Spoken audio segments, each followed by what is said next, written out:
सहनाववतु सहनौ भुनक्तु सह वीर्यङ्करवावहै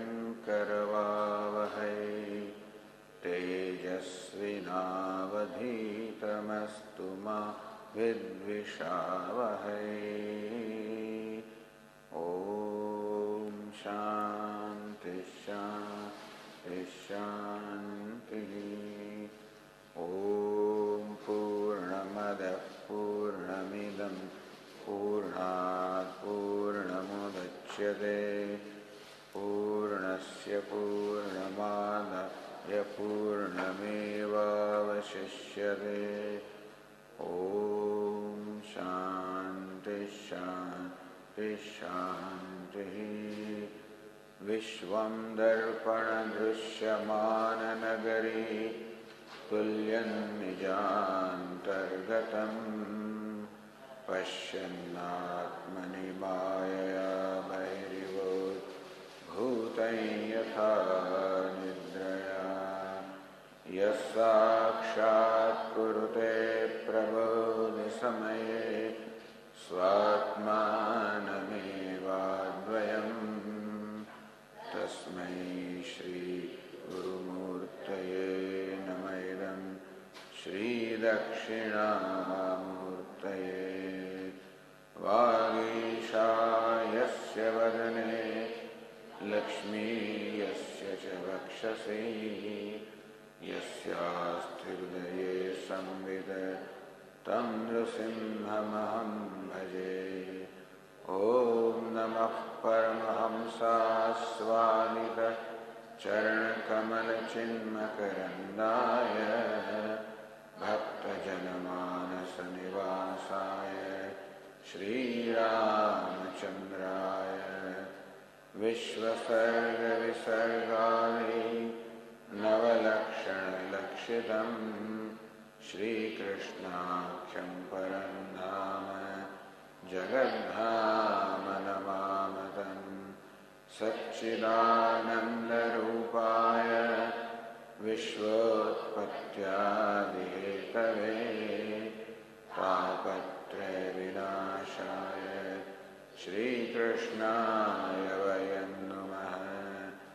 यं प्रव्रजन्तमनुपेतमपेतकृत्यं द्वैपायनो विरहकातर आजुहाव पुत्रेति तन्मयतया तरवोऽभिनेदुः तं सर्वभूतहृदयं मुनिमानतोऽस्मि। संसारसागरे मग्नं दीनं मां करुणानिधे कर्ममोहगृहीताङ्गं मामुद्धर भवार्णवात्। श्रीमद्भागवताख्योऽयं प्रत्यक्षः कृष्ण एव हि स्वीकृतोऽसि मया नाथ मुक्त्यर्थं भवसागरे।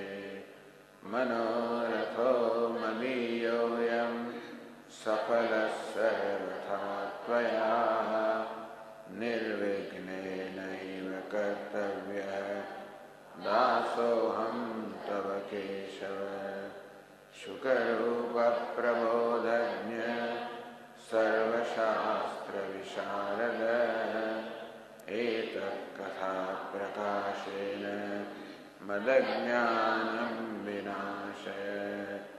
जन्माद्यस्य यतोऽन्वयादितरतः चार्थेष्वभिज्ञस्वराट् तेने ब्रह्महृदाय आदिकवये मुह्यन्ति यत्सूरयः। तेजो वायुमृदां यथा विनिमयो यत्र त्रिसर्गो मृषा धाम्ना स्वेन सदा निरस्तकुहकं सत्यं परं धीमहि। શ્રીમદ ભાગવતના એકાદશ સ્કંદના 23મો અધ્યાય ચાલી રહ્યો છે. એમાં પણ ભિક્ષુ ગીતમ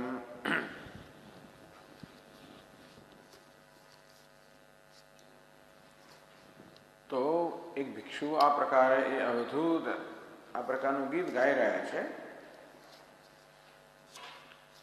દુષ્ટ લોકોએ એમને ખૂબ ખૂબ દુઃખ આપ્યું.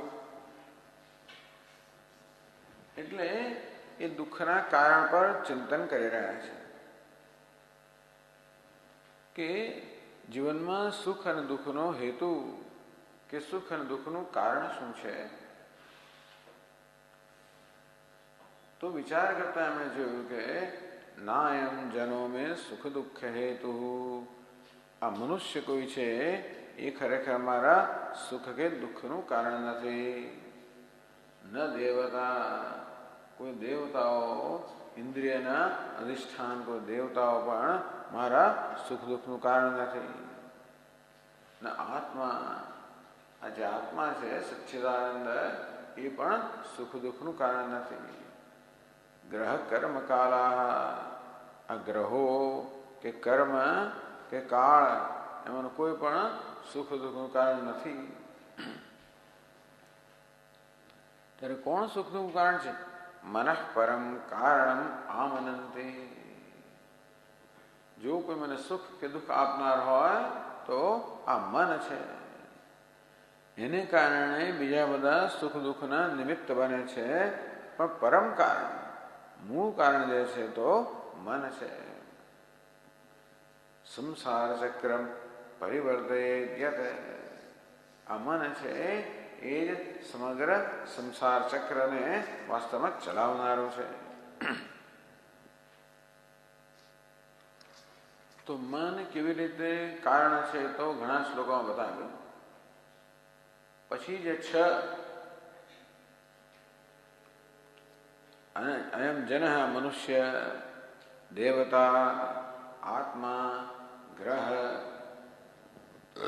કર્મ, કાળ, આ 6 ને એક પછી એક એના પર ચિંતન કરે છે કે કેવી રીતે આમાંનું એક પણ સુખ દુઃખનું કારણ નથી. જનસ્તુ હેતુ સુખ દુઃખયોશ્ચે. જે કહે છે જો કોઈ મનુષ્ય મારા સુખ દુઃખનું કારણ હોત, ધારો કે છે, તો એમાં આત્માને શું? કેમ આત્મન? આત્મા તો કોઈ મનુષ્યને દુઃખ આપી રહ્યો છે, એમાં આત્માને શું સંબંધ છે? એ મનુષ્ય દુઃખ આપી રહ્યો છે એનો આત્મા દુઃખનો કરતા નથી. આ મનુષ્ય દુઃખ ભોગવી રહ્યો છે એ આત્મા દુઃખનો ભોગતા નથી. આત્મામાં કર્તૃત્વ પણ નથી, ભોક્તૃત્વ પણ નથી. તો કોઈક મને દુઃખ આપી રહ્યું છે એમને કહું તો શું આત્મા દુઃખ આપી રહ્યો? કારણ કે આત્મામાં કર્તૃત્વ નથી. હું દુઃખ ભોગવી રહ્યું છે એમ જયારે કહું ત્યારે આત્મામાં દુઃખનું ભોગવવા પણ નથી. તો ભૌમયો તત. કર્તૃત્વ ભોક્તૃત્વ ક્યાં છે? પ્રકૃતિમાં છે, પેલા દેહમાં છે. આ દેહ જે છે એ બીજા દેહને દુઃખ જન્માવી રહ્યો છે, સુખ જન્માવી રહ્યો છે. એમાં આત્માને કોઈ સંબંધ જ નથી. તો જો ભાઈ આ આત્મા એક જ હોવાને કારણે પેલો દેહ છે ને આ દેહ છે ખરેખર એકબીજા કરતા ભિન્ન નથી.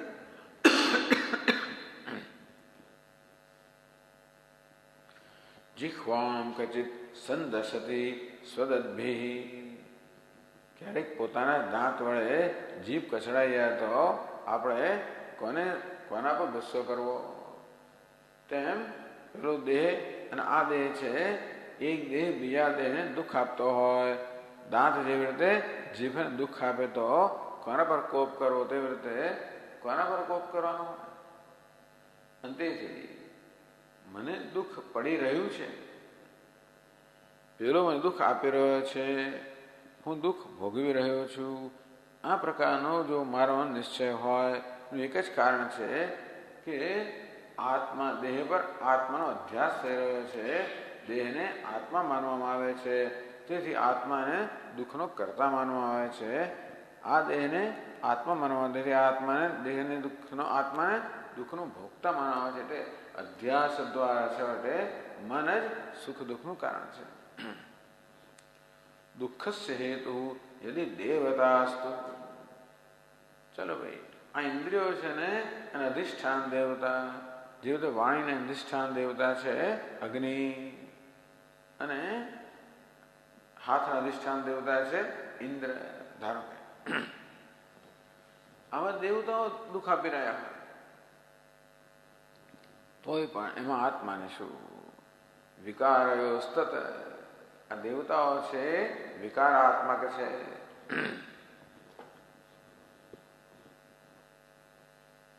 વિક્રિમાણયો દેવયો, આ દેવતા છે ને એક અંશ આપણામાં રહે છે. અગ્નિ દેવતાનો એક અંશ આપણી વાણીમાં રહે છે. ઇન્દ્ર દેવતાનો એક અંશ આપણા હાથમાં રહે છે વગેરે. તેથી આ દેવતાઓ વિકારને પ્રાપ્ત થાય છે. તેથી હવે દુઃખ કોણ કોને આપે છે? ધારો કે મને કોઈ તમાચો માર્યો, ધારો કે, તો દુઃખ પડ્યું કોને? આ ચહેરાને. એટલે કોણ દુઃખ અનુભવ્યું છે? એનો અધિષ્ઠાન દેવતા છે, એ દુઃખ ભોગવી રહ્યો છે. દુઃખ આપનાર કોણ છે? હાથનો અધિષ્ઠાન દેવતા. આ મુખના અધિષ્ઠાન દેવતાને દુઃખ આપી રહ્યો છે. હાથનો અધિષ્ઠાન દેવતા ઇન્દ્ર, મુખનો અધિષ્ઠાન દેવતા અગ્નિ. ઇન્દ્ર અગ્નિ દુઃખ આપી રહ્યો છે અને મુખ પ્રતિકાર કરે. મુખ એને શાપ આપી દે કે જા તારું નખો જ જાય, એવું કહી દે ને જૂના જમાનામાં. નહીં કહે જા તને કોઢ થાય. તો પછી વળી આ દેવતા બીજા દેવતાને દુઃખ આપે છે. આમાં આત્મા તો ક્યાંય વચ્ચે આવતો જ નથી. દ્રષ્ટાંત આપે છે, યદ અંગમ અંગેન નિહન્યતે. આપણા શરીરનું એક અંગ છે એ બીજા અંગને પ્રહાર કરે તો ક્રુદ્ધેત કસ્મૈ, તો હું કોના પર ક્રોધ કરું? જો આ દેવતાઓ છે ને એ પણ એક જ છે. જે અગ્નિ દેવતા અહીં છે એ જ અગ્નિ દેવતા ત્યાં છે. જે ઇન્દ્ર દેવતા અહીં છે એ જ ઇન્દ્ર દેવતા ત્યાં છે. અને તેથી એક જ દેવતા બીજા દેવતાને દુઃખ આપી રહ્યો છે. એક અંગ બીજા અંગને દુઃખ આપી રહ્યું હોય તો કોના પર ક્રોધ કરવો? મારો જ હાથ છે અને મારું જ મુખ છે. હાથથી ધારો કે ઘણી વાર ઝાંક વાગી ગઈ કે થઈ ગયું, તો કોના પર ક્રોધ કરવો? તેથી મને દુઃખ પડી રહ્યું છે એવું જો મારો નિર્ણય હોય તો ઇન્દ્રિયમાં અહંભાવ કરવાને કારણે જ આ મન ઇન્દ્રિયમાં અહંભાવ કરવાને કારણે માને છે કે આત્માને દુઃખ પડી રહ્યું છે. આત્મા યદિ સ્યાત સુખ દુઃખ હેતુ, તો કે આત્મા સુખ દુઃખનો હેતુ છે. એનો શું તો કે આત્મા સુખ અને દુઃખમાં પરિણમે છે. આત્મા સુખી બને છે, દુઃખી સુખ અને દુઃખમાં આત્મા કહે સુખ દુઃખનું કારણ મને આત્મા સુખ બની જાય, દુઃખ બની જાય. ધારો કે તો પણ કિમન્યતઃ તત્ર નિજ સ્વભાવ, તો એમાં કોને દોષ આપવાનો? આત્મા તો મારો સ્વભાવ જ છે.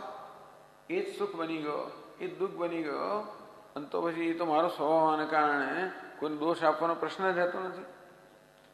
નહીં આત્મનો અન્ય કોઈ કહે કે બીજો આત્મા સુખ દુઃખમાં પરિણમે છે, પેલું કારણ પેલો બન્યો ને, પેલું નામની કોઈ વસ્તુ જ નથી. આત્માને અન્ય કશું છે જ નહીં. નહીં આત્મના અન્ય, આત્માથી અન્ય કશું છે જ નહીં જે સુખ દુઃખનું કારણ બનીને કહે. કદાચ આત્માથી બીજું કોઈ જણાતું હોય તો મૃષા, એ મિથ્યા છે. ક્રુદ્ધ અકસ્માત ન સુખમ ન દુઃખમ, સુખ દુઃખ નામની વસ્તુ જ નથી. તેથી કોના પર ક્રોધ કરવો? ગ્રહા નિમિત્તમ સુખ દુઃખયોશ્ચેત, ચલો ગ્રહો જે છે ને એ સુખ દુઃખના કારણ છે. ગ્રહો કેવી રીતે? ગ્રહો તો બિચારા આડાવડા થાય છે. એટલે કે છે આદિત્યાદયો ગ્રહા, તો પણ શું? કિમાત્મનો અજસ્ય જનસ્ય તે વહી. આ ગ્રહો કોને સુખ દુઃખ આપે કે જન્મ જેનો થાય છે એ દેહને જ આપી શકે ને. આ અજન્મા આત્મા છે એ તો કોઈ ગ્રહની દ્રષ્ટિમાં આવતો નથી. આ એક ગ્રહ છે ને બીજા ગ્રહ પર દ્રષ્ટિ કરે. એ કહે છે કે દ્વાદશ અષ્ટમાદિ રાશિ દ્વાદશ સ્થાનમાં હોય, આઠમા સ્થાનમાં હોય અને પેલો પેલાન જુએ અને પેલો પેલાન જુએ ત્યારે દુઃખ ઉત્પન્ન કરે. એક ગ્રહ બીજા ગ્રહને દુઃખ આપી રહ્યો છે. પણ જે ખૂણા પર હોય ને એમાં દ્રષ્ટિ ના જાય એને કશું ના થાય. પુરુષ આત્મા ખૂણા પર છે, એના પર કોઈ ગ્રહની દ્રષ્ટિ જાય નહીં, માટે કોઈ ગ્રહ આત્માને દુઃખ પહોંચાડી ના શકે. ગ્રહ બહુ હોય તો આ દેહને દુઃખ પહોંચાડી શકે. અને દેહમાં અહંભાવ હોવાને કારણે આત્મને દુઃખ પહોંચે છે એવું માને.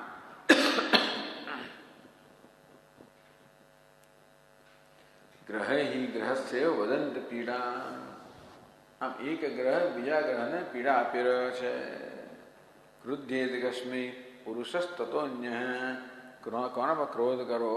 પરમાત્મા તો આ ગ્રહથી પીડા થાય છે, બધાથી ભિન્ન છે, માટે આ ગ્રહ પણ આત્માને પીડા ના આપી શકે. બહુ તો દેહને પીડા આપે, અને દેહને આત્મા માનવતો હોય તો જ આત્માને પીડા થઈ રહી છે એમ માનવામાં આવે. અને તેથી છેવટે અધ્યાસ દ્વારા મન જ બધી પીડાનું કારણ છે. હવે 255 પાના પર આગળ કહે છે.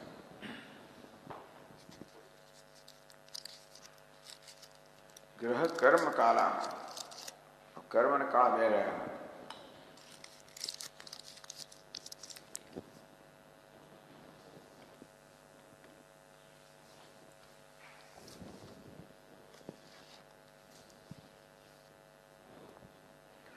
કર્માસ્તુ હેતુ સુખ દુઃખયોશ્ચેત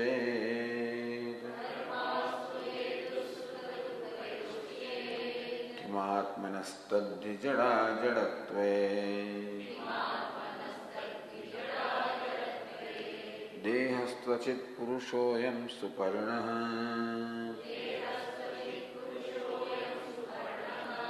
ક્રુધ્યેત કસ્મૈ નહિ કર્મ મૂલમ.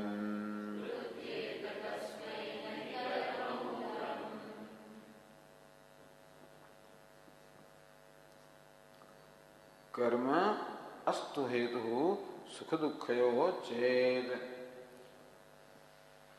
कर्म सुख दुःखयोः हेतु अस्तु चेत्.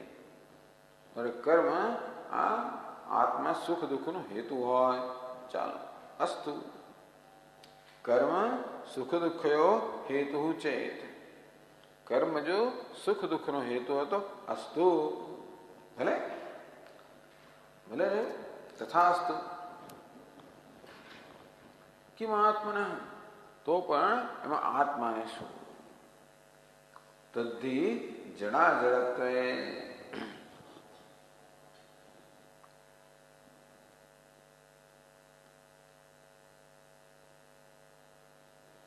તો જડા જડત્વે સતી એવ સ્યાત એમ છે એનો અર્થ. જડા જડત્વે એ સાતમી વિભક્તિ છે. જડા જડત્વે સતી એવ સ્યાત.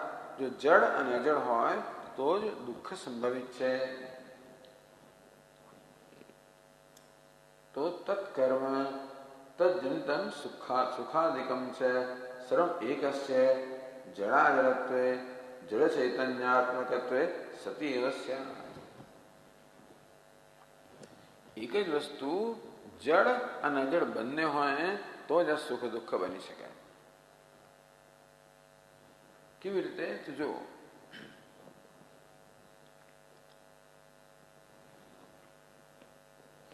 જડત્વાદ વિકારિત્વ ઓપત્તિ ચેતનત્વાદ છે હિતાહિતાનુસંધાનમ પ્રવૃત્ત્યાદિકમ તે સંભવતી. સુખ દુઃખ છે એને બંને વિકાર છે. વિકાર શેમાં થાય? જડમાં થાય.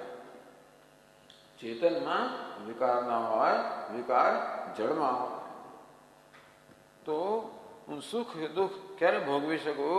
જ્યારે મારામાં વિકાર હોય ત્યારે. તેથી મારામાં જડતા હોય તો જ હું સુખ દુઃખ ભોગવી શકું. બરોબર ને? તો જ મને સુખ દુઃખ પડે. જો મારામાં જડતા હોય, વિકાર હોય. અને હિતાહિત અનુસંધાન, આ હિત કરનારો છે અહિત કરનારો છે એવું અનુસંધાન થાય તો સુખ દુઃખ જન્મી શકે. એવું હિત અને અહિતનું અનુસંધાન તો ચેતન કરી શકે.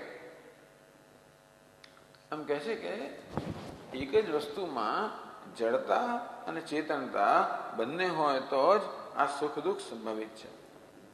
આમાં શું છે, આ મીમાંસક લોકો ખરા ને એ આત્માને ચિત્ત અચિત માને છે.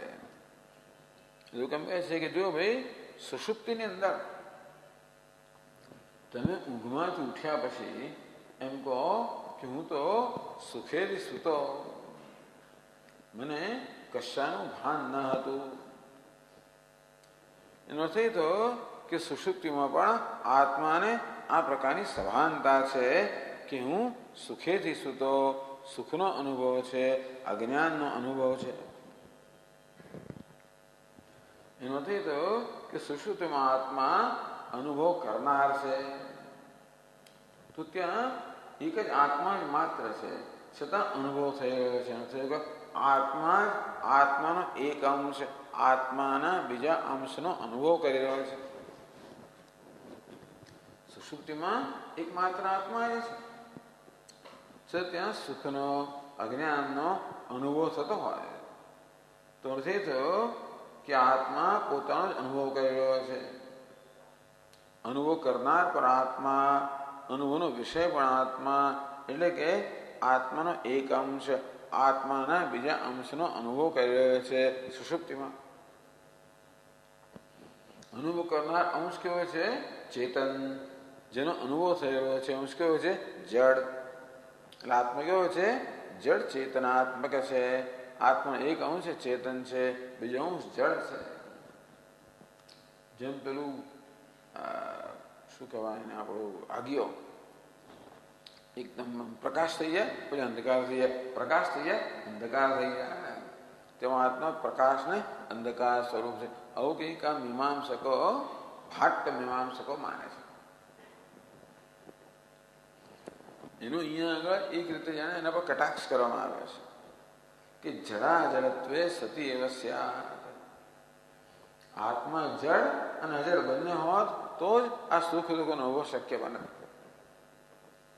કારણ કે સુખ અને દુઃખ બંને વિકાર છે. વિકાર થવા માટે જડતા જોઈએ અને ભોગવવા માટે ચેતનતા જોઈએ.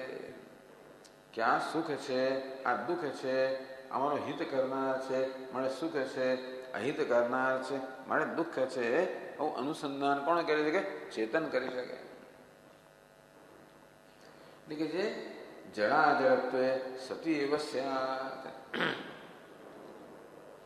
જડત્વાत् વિકારિત ઉપપત્તિ ચેતનત્વાत् ચ હિતાહિત અનુસંધાનમ પ્રવૃત્ત્યાદિકમ છે.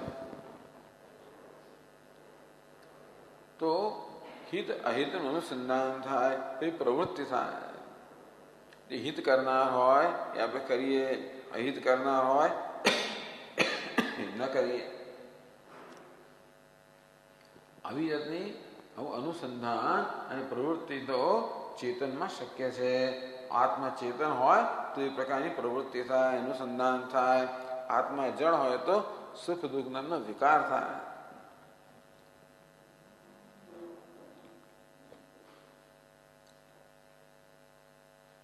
હવે તો મને કહો, બે વસ્તુ છે, એક દેહ છે અને બીજો આત્મા છે.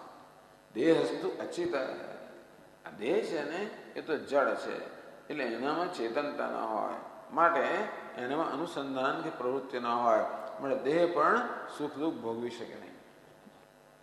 દેહમાં જડતા છે, વિકાર છે, પરંતુ ચેતનતા નથી.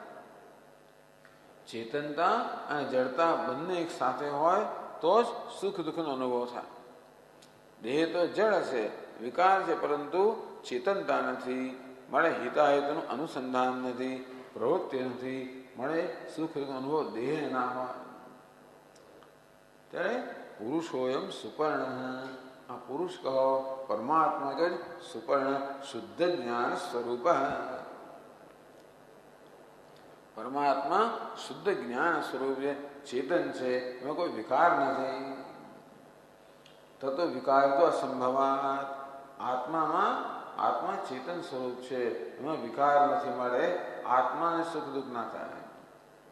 દેહ જળ છે, એમાં વિકાર છે પણ ચેતનતા નથી, મળે દેહને પણ સુખ દુઃખ ન થાય. ક્રુધ્યેત કસ્મૈ નહીં કર્મ મૂલમ, ક્રુધ્યેત કસ્મૈ, તો પછી વિવેકી કેન નિમિત્તેન કસ્મૈ ક્રુધ્યેત. આ વિવેકી મનુષ્ય છે એ કયા હેતુથી કોના પર કોપાયમાન થાય? તો કર્મ સુખ દુઃખનો હેતુ હોય તો એ કર્મ ક્યારે, કોઈનું કર્મ હોય, ધારો કે એ કર્મ ક્યારે બની શકે? જડા જડતા હોય ત્યારે. પણ દેહમાં કર્મ ના કરી શકે, આત્માએ કર્મ ના કરી શકે. કર્મ કરવા માટે જડતા અને ચેતનતા બંને જોઈએ. પ્રવૃત્તિ આપણે કર્મ કરવું હોય તો કર્મ એટલે પ્રવૃત્તિ. પ્રવૃત્તિ ક્યારે થાય? પ્રવૃત્તિ કરતા પહેલા મનમાં હિત અહિતનું અનુસંધાન થાય. અમારું હિત કરનારું છે, મળા કરવું જોઈએ, અહિત કરનારું છે, મળે ન કરવું જોઈએ. આમ હિત અહિતનું અનુસંધાન થાય પછી પ્રવૃત્તિ થાય ને. આ પ્રકારનું અનુસંધાન તો ચેતનમાં સંભવિત છે. પણ પ્રવૃત્તિ વગેરે ક્યાં થાય? જડમાં થાય, કંઈક વિકાર જોઈએ. તેથી કર્મ ક્યાં શક્ય છે? જ્યાં ચેતન અચેતનતા છે. એટલે કહેવામાં આવ્યું કે જ્યાં આગળ જડ ચૈતન્યાત્મકત્વ હોય, જડતા અને ચેતનતા એક સાથે હોય તો જ કર્મ શક્ય છે. અહીં કર્મ શક્ય નથી, કર્મનો છેદ ઉડાડી દીધો કે જે નહીં કર્મ મૂલમ, કર્મ નામની વસ્તુ સિદ્ધ થતી નથી. તો કર્મ કોણ કરે છે? અહીં બે તત્વો છે, એક આત્મા છે અને બીજો અનાત્મા છે. આત્મા ચેતન છે પરંતુ એમાં વિકાર નથી. અનાત્મા જળ છે, એમાં ચેતનતા નથી. તેથી આત્મા કર્મ ના કરી શકે, કર્મ કરવા વિકાર જોઈએ. આત્મા વિકાર નથી માટે આત્મા કર્મ ના કરી શકે. દેહ પણ કર્મ ના કરી શકે, દેહમાં ચેતનતા નથી. કર્મ કરવા ચેતનતા પણ જોઈએ. કર્મ કરવા માટે ચેતનતા પણ જોઈએ અને વિકાર પણ જોઈએ. પ્રવૃત્તિ કરવી હોય એટલે પરિવર્તન થાય ને, એટલે હલનચલન થાય, ક્રિયા થાય, ચેષ્ટા થાય, એ બધું પરિવર્તન થાય, વિકાર થાય. હાથ ક્યારે કર્મ કઈ કરી શકે? હાથમાં જ્યારે આવી જાતની ગતિ સંભવિત હોય, ચેષ્ટા સંભવિત હોય, વિકાર સંભવિત હોય, અને પછી કોઈ એને પ્રેરણા આપનારું હોય કે ઊંચો થા, નીચો થા, એ પ્રેરણા આપનાર ચેતન હોય, આ કરનાર જળ હોય. આમ જળ ચેતનતા બંને હોય ત્યારે જ કર્મ શક્ય છે. પણ પ્રશ્ન એ થયો કે કર્મ કોણ કરે છે? આત્મા કર્મ કરે છે. આત્મા તો કર્મ કરી ના શકે, આત્મામાં વિકાર નથી. શું અનાત્મા કર્મ કરે છે? અનાત્મા કર્મ ના કરે, અનાત્મામાં ચેતનતા નથી. નહીં કર્મ મૂલમ, કર્મનું કોઈ મૂળ કહો, કર્મનું કારણ કહો, એ સિદ્ધ થતું નથી. મને કર્મ સિદ્ધ થતું નથી તો કર્મ સુખ દુઃખ ક્યાંથી આપે?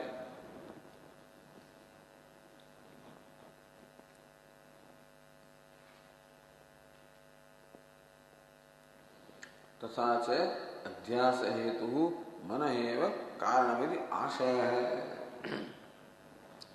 तो સુખ દુઃખ આપના કર્મ, કર્મની જ કર્મ છે ને એ સિદ્ધ થતું નથી. કર્મ કોણ કરે છે એ જ નક્કી થતું નથી. કર્મ કરનાર કોઈ છે જ નહીં. કર્મ કરી શકે એવું કોઈ નથી. આત્મા કર્મ કરી શકે એમ નથી, અનાત્મા પણ કર્મ કરી શકે એમ નથી. બસ બે જ વસ્તુ છે.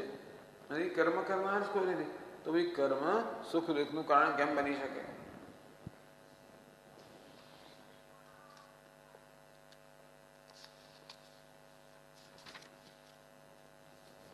છેલ્લે કાલ હે 56 શ્લોકમાં કહે છે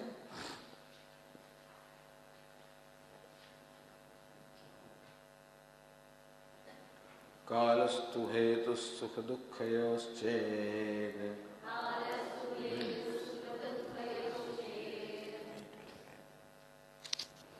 कालस्तु हेतु सुख दुःखयोश्चेत्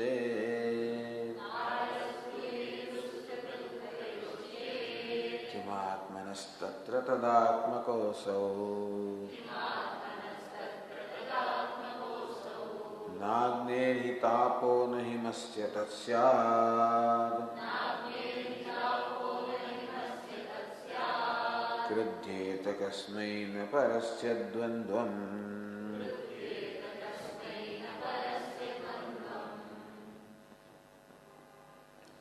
कालस्तु हेतु सुख दुःखयोः चेत् कालः सुख दुःखयोः हेतु चेत् ધારો કે કાળ સુખ દુઃખનું કારણ ગણીએ તો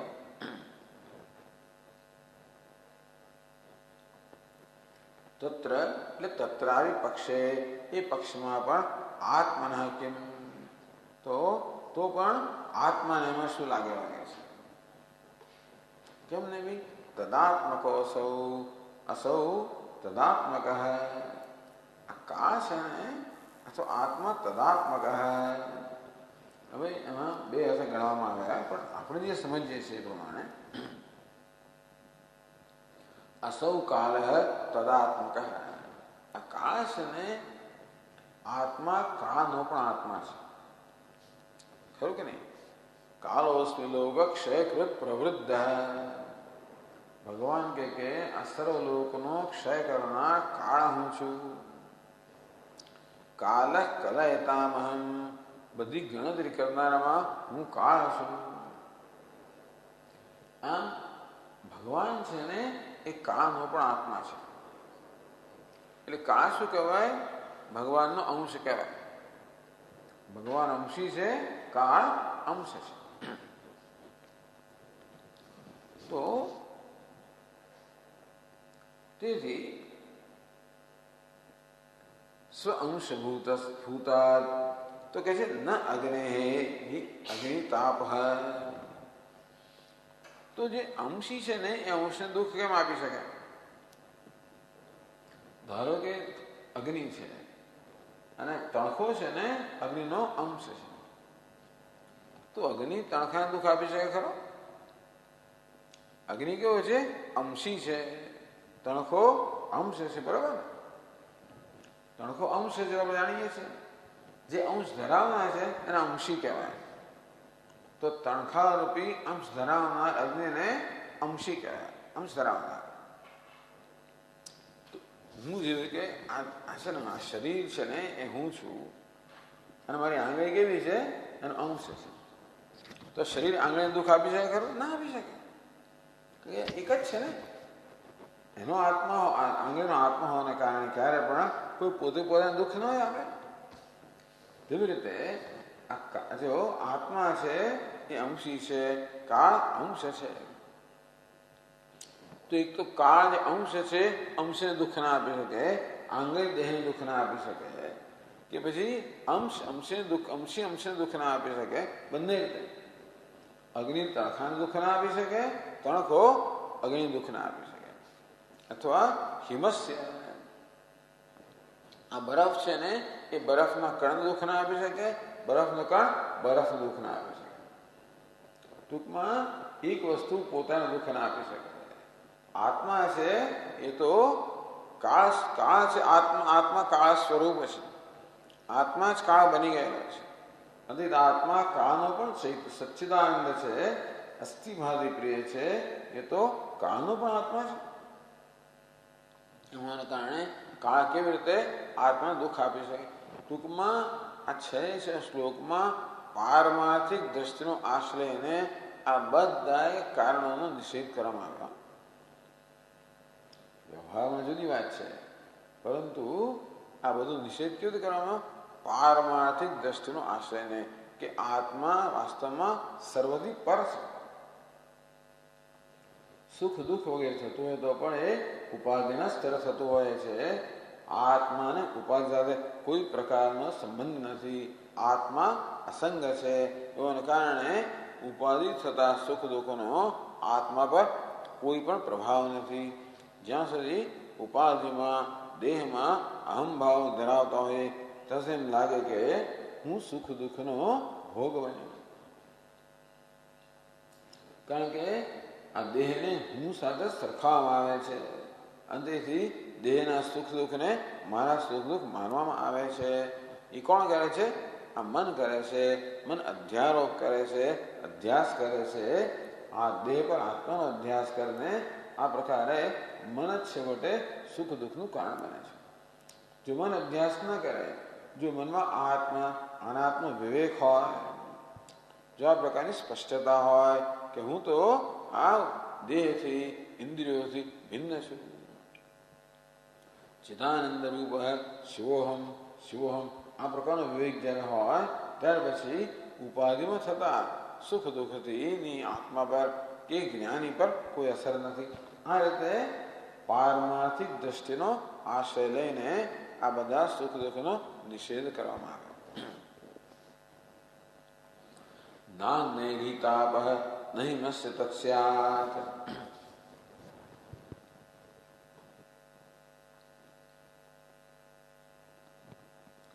ક્રુધ્યેત કસ્મૈ ન પરસ્ય દ્વંદ્વમ. તેથી કસ્મૈ ક્રુધ્યેત, કોના વતઃ મન એવ અન્યથા કલ્પકમ ઇતિ આશય. તેથી જે વિવેકી મનુષ્ય છે એ કોના પર ક્રોધ કરે? વિવેકી એટલે કોને કહેવાય? આત્મનાત્મ વિવેક કરનાર છે.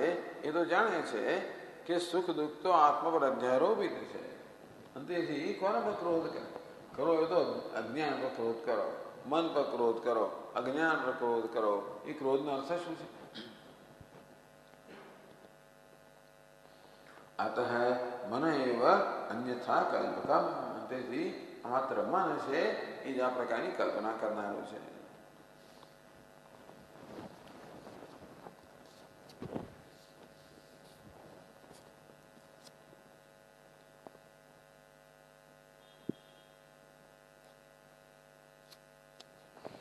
પછી કહે છે ન પરશ્ચ દ્વંદ્વમ કિંચ આત્મા આસ્તામ અંશત્વમ વસ્તુતઃ પરે એવાયમ. અંશમાં અંશ પણ નથી ખરેખર તો, કે કાળ આત્મા અંશ એવું પણ નથી. કાળ પણ આત્મા પર અધ્યારોપિત છે. વાસ્તવમાં બધા પરશ્ચ દ્વંદ્વ. આત્મા કોણ છે? પર છે, અર્થાત સર્વથી અતીત છે.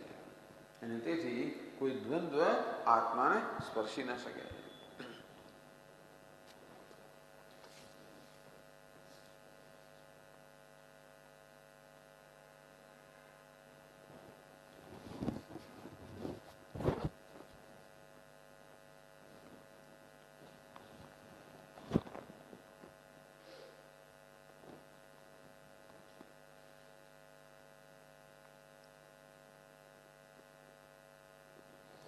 એવં શક્યતે હેતવ પ્રતિસિદ્ધા.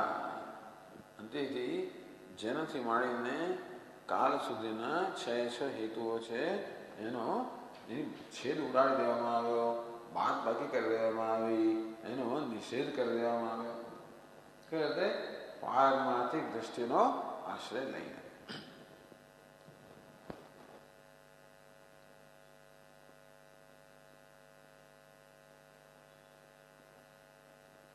એટલે 57 શ્લોકમાં કહે છે ન કેનચિત ક્વાપી કથંચનાસ્ય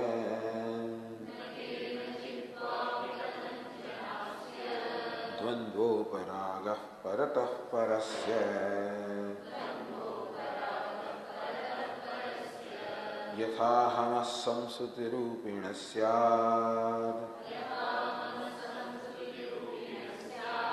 एवं प्रबुद्धो न बिभेति भूतैः.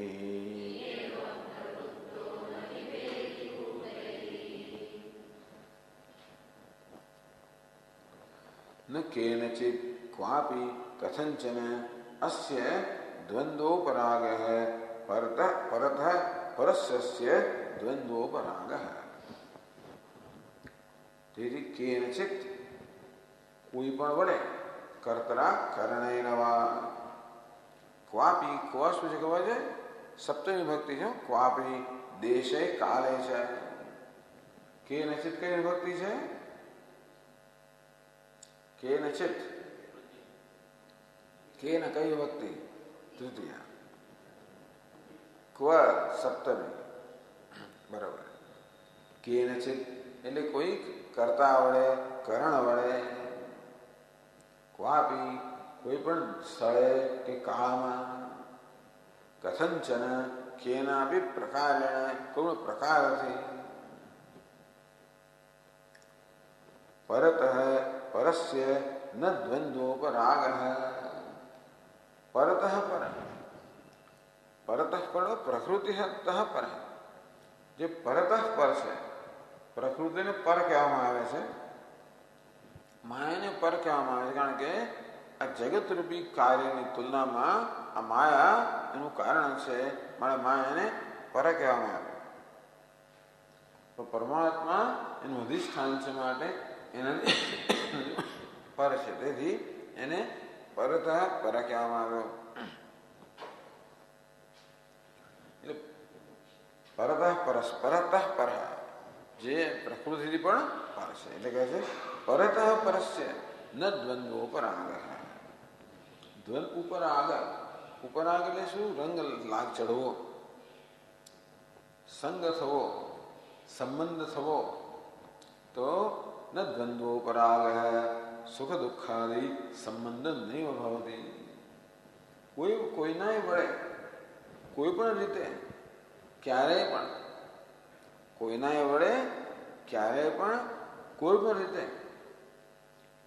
આ પ્રકૃતિ પર જે પરમાત્મા છે એને દ્વંદ્વ સાથે, સુખ દુઃખ સાથે કોઈ પ્રકારનો સંબંધ નથી, છે જ નહીં. કારણ કે આત્મા સર્વથી પર છે.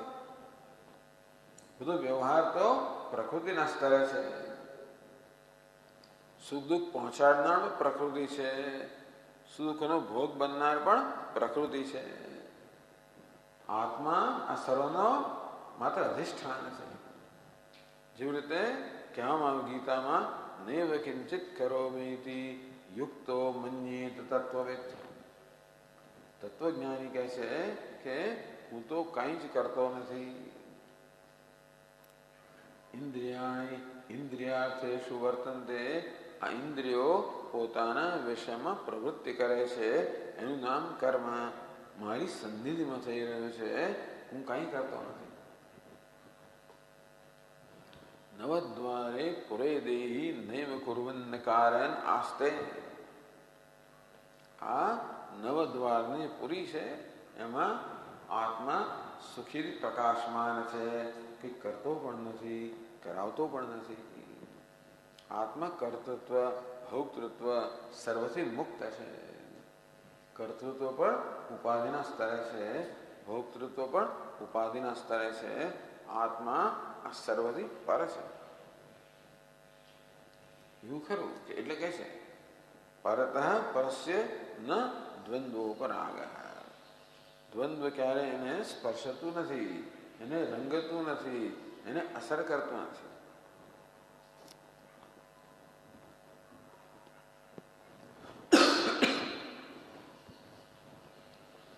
તરી અપરોક્ષ દુઃખ અનુભવ છે કો હેતુ. પણ દુઃખ થાય છે એનું શું?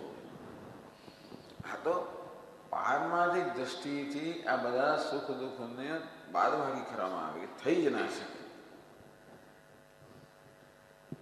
આત્માને સુખ દુઃખ ઉપજી જ ના શકે. પણ સુખ દુઃખ થાય છે એનું શું? આપણો પ્રત્યક્ષ અપરોક્ષ અનુભવ છે કે મને સુખ દુઃખ થાય છે, એનું શું? એ કોણ કરે છે? એ કહે છે કે યથા અહમ સંસ્કૃતિ રૂપેણ સ્યાત એવં પ્રબુદ્ધો ન વિભેતિ ભૂતૈ.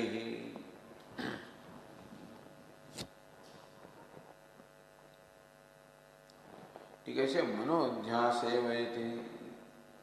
કોણ કારણ છે? આ મન છે. અધ્યાસ કરવા દ્વારા મન જ વાસ્તવમાં સુખ દુઃખનું કારણ છે. પ્રકૃતિ પર આત્માનો અભ્યાસ કરીને પ્રકૃતિના સ્તરે થતા સુખ દુઃખને આત્માના સુખ દુઃખ માનવામાં આવે છે. એમ છે તેથી અધ્યાસ દ્વારા આ મન છે એ જ સુખ દુઃખનું કારણ છે. તો કે છે યથા અહમ આ કઈ વિભક્તિ છે ખબર છે? અહમ શબ્દની છઠ્ઠી વિભક્તિ. અહમ સંસ્કૃતિ રૂપિણ એ કઈ છઠ્ઠી વિભક્તિ? છઠ્ઠી વિભક્તિ. એટલે સંસ્કૃતિ રૂપિણ અહમ. સંસ્કૃતિ રૂપ, સંસ્કૃતિ એટલે સંસાર. સંસ્કૃતિ રૂપયતિ પ્રકાશયતિ इति संस्कृति रूपी. तस्य संस्कृति रूपिण अहम. जे આત્મામાં જે સંસાર નથી એ સંસારને પ્રકાશિત કરે છે, દેખાડે છે, એ અહંકાર છે.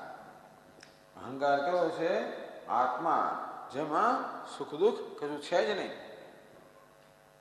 એને દેખાડનાર છે, પ્રકાશિત કરનાર છે.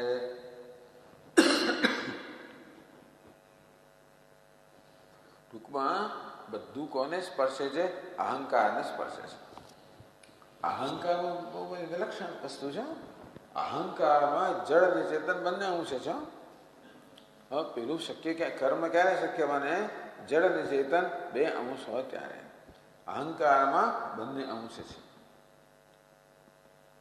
ચેતન અંશ પણ છે, કારણ કે અહંકાર હિત અહિતનું અનુસંધાન કરી શકે છે. અને અહંકાર સુખ દુઃખ ભોગવે છે. ભોગવે છે માટે જડતા છે, અનુસંધાન કરવા માટે ચેતનતા છે, ને વિકાર છે માટે જડતા છે. એટલે અચિત ગ્રંથિ. અહંકાર શું છે? અચિત અને અચિતની ગ્રંથિ, જળ ચેતનની ગ્રંથિ. પુરુષ પ્રકૃતિસ્થો હિ ભુંક્તે પ્રકૃતિજાન ગુણાન. આ પુરુષ એટલે પરમાત્મા પ્રકૃતિમાં અહમ ભાવ ધરાવે છે અને પ્રકૃતિના ગુણોનો ભોગતા બને છે. કારણ ગુણસંગોસ્ય સદસદ યોનિ જન્મસુ. અહંકાર આત્મા જે ગુણોમાં સંગ ધરાવે છે, અહમ ભાવ ધરાવે છે, એ અહમ ભાવ જે છે, સંગ છે, એ વાસ્તવમાં સારી નરસિંહ યોનિઓમાં જન્મવાનું કારણ છે. અહમ સંસ્કૃતિ રૂપિણ સ્યાત. ટૂંકમાં આ સુખ દુઃખ કોઈ આત્મા નથી, પણ જે આત્મા જેમાં સંસાર નામની વસ્તુ નથી, એમાં સંસારને દેખાડનાર અહંકાર છે. અહંકારના બધા સુખ દુઃખ થાય.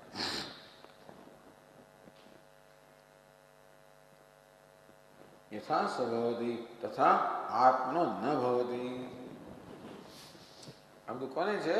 અહંકારના છે, આત્મા નથી. ઇતિ અહંકાર અધ્યાસાદેવ આત્મની પ્રતીયતે ન વસ અસૌ અસ્તિ ઇત્યર્થ. ખરેખર અહંકારમાં સુખ દુઃખની પ્રતીતિ થાય છે, સુખ દુઃખ છે નહીં. અહંકારોપી અધ્યાસને કારણે આત્મામાં સુખ દુઃખની પ્રતીતિ થાય છે, સુખ દુઃખનો અધ્યારોપ થાય છે. વાસ્તવમાં આત્મામાં કોઈ સુખ દુઃખ નથી. એવં પ્રબુદ્ધો ન બિભેતિ ભૂતૈઃ. અતઃ એવ, એ જ કારણથી એવં પ્રબુદ્ધ, આ પ્રકારે આત્માનાત્મ વિવેક કરનાર વિદ્વાન પ્રબુદ્ધ. પ્રબુદ્ધ કોને કહેવાય? જે જાગી ગયો છે. સમય જાગી ગયો છે? અવિદ્યાની નિદ્રામાંથી જે જાગી ગયો છે એને પ્રબુદ્ધ કહેવાય. वो जो विवेकी मनुष्य છે. ન વિભેતિ ભૂતૈઃ. એ ભૂતૈઃ હેતુવિહીન ન વિભેતિ. કોઈ ભૂતોથી, ભૂત એટલે ટૂંકમાં જે કોઈ આપણને ભય જન્માવનારા હોય, કોઈ મનુષ્ય હોય, કોઈ પશુ પક્ષીઓ હોય, આ બધા આપણને ભય જન્માવનારા છે.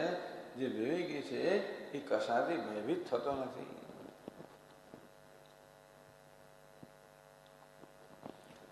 આ રીતે આ ભિક્ષુ ગીત અત્ર એમ પ્રકરણાર્થ. આ બધા આ શ્લોકોનો અર્થ પ્રકરણનો આખો સંક્ષેપ આ પ્રકાર, તાત્પર્ય આ પ્રકાર છે. આત્મા હિ સ્વરૂપતઃ શુદ્ધ એવ. આ બધા શ્લોકોમાં આટલું કહેવામાં આવ્યું કે આત્મા તો સ્વરૂપથી શુદ્ધ છે. ન તસ્ય काल कर्मादयो दुख हेतव। कोई मनुष्यो, देवताओ, ग्रहो, काल, कर्म કે આત્મા એકે વસ્તુ ખરેખર આત્માના દુઃખનું કારણ નથી. આત્મા કેવો છે? સ્વરૂપથી શુદ્ધ છે અને અસંગ છે. તેથી કશી વસ્તુ એને સ્પર્શી શકતી નથી. કિંતુ અવિદ્યા કૃત અધ્યાસ એવ.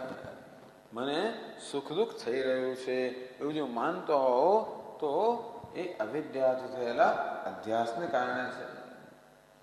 જે વસ્તુ પ્રકૃતિ પર થઈ રહી છે એનો અધ્યાસથી હું માનું છું કે મને થઈ રહ્યું છે. સચ મન પ્રધાનત્વા. અધ્યાસ કરવામાં કારણભૂત કોણ છે? મન. તો આત્મન તદેવ દુઃખ હેતુ. તેથી બધા દુઃખનું જો એકમાત્ર કારણ તો મન છે. અધ્યાસ દ્વારા મન જ બધા સુખ દુઃખનું કારણ છે.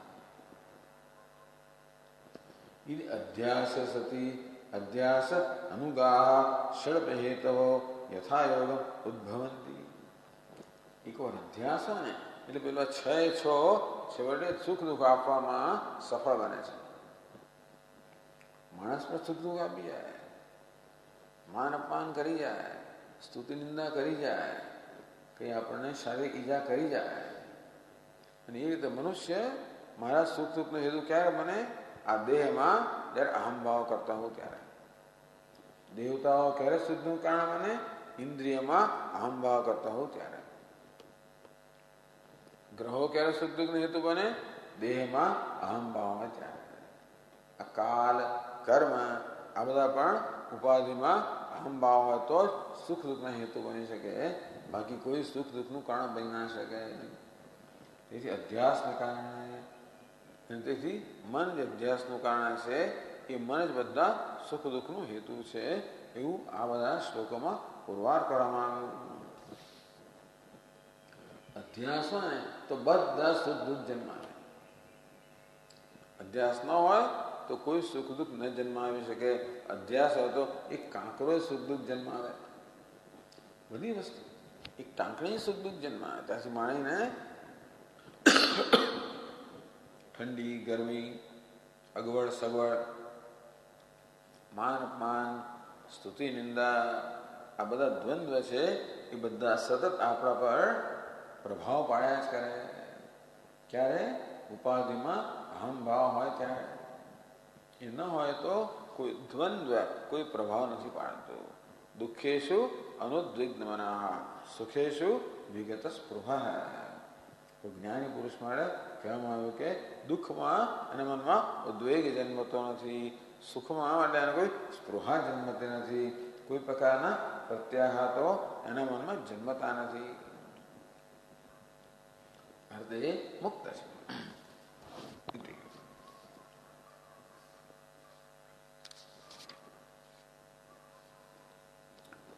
ચલો, આમ તો આજે આપણે પૂરું કરવા માંગતા હતા પણ થોડા શ્લોકો રહી ગયા છે એ આપણે આવતા ક્લાસમાં જોઈશું.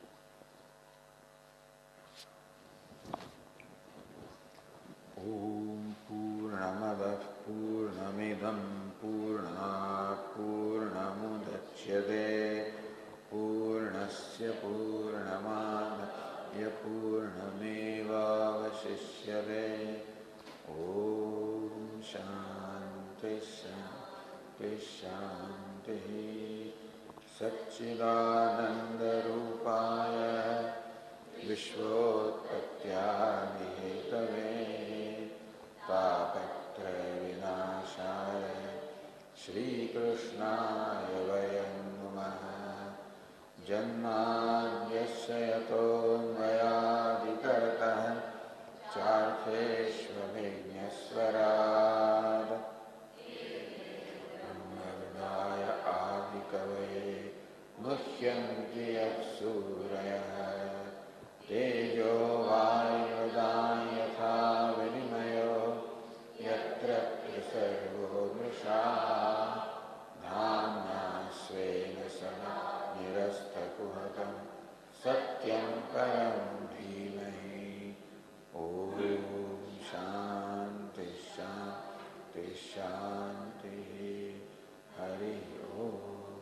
શ્રી